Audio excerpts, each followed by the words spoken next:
because we will have roller coaster ride, the characteristic of different literature in different era in the Philippines. And we are the Sapiens Group. Have you ever wondered how the diversity and richness of the Philippine literature evolved side by side?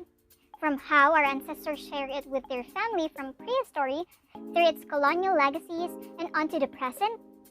To know the history of a nation's spirit, we, as Filipinos, have the need to read its literature. However, since we've talked about that last week on our first episode, we'll just move into the characteristics of Philippine literature from its very first development.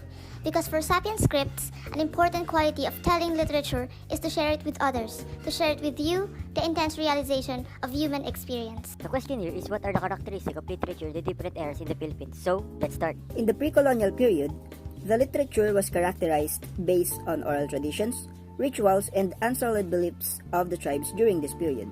So, the Philippines is already rich in culture and literature? Yes, Khim.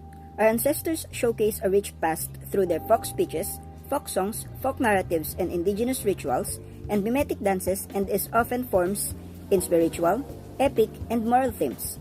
Riddles, folklorics, myths, legends, fables, tales, and epics were some of the literary types during this period. During the Spanish occupation in the Philippines, religion and institutions that represented European civilization enriched the languages in the lowlands, introduced theater, which we would come to know as zarzuela, the sinaculo, and comedia. Literature in this period can be classified as religious prose and poetry, and secular prose and poetry. The purpose is mainly to teach our ancestors the Spanish language. In the American occupation, free education for all the children in school age was implemented, and the medium of instruction is English.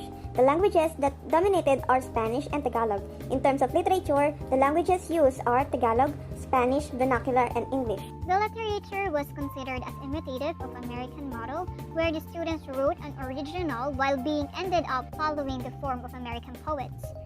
In poetry, it is written in 3 languages: Filipino, Spanish, English, and different dialects.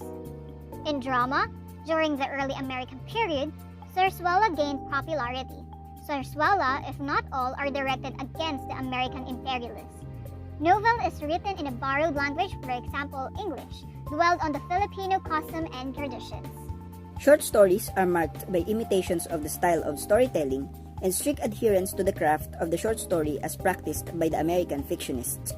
The early short story writers in English were dubbed as Andersons or Saroyans, or the Hemingways of the Philippine letters. Filipinos adopted short story as a form of relaxation and entertainment.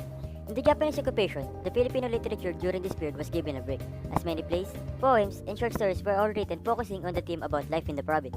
The literature in this period is mostly poems that deals with the topics such as nationalism, love, life in barrios, faith, religion, and art. The 3 poems that emerged during this period are haiku, karaniwang anyo, or usual form, and tanaga.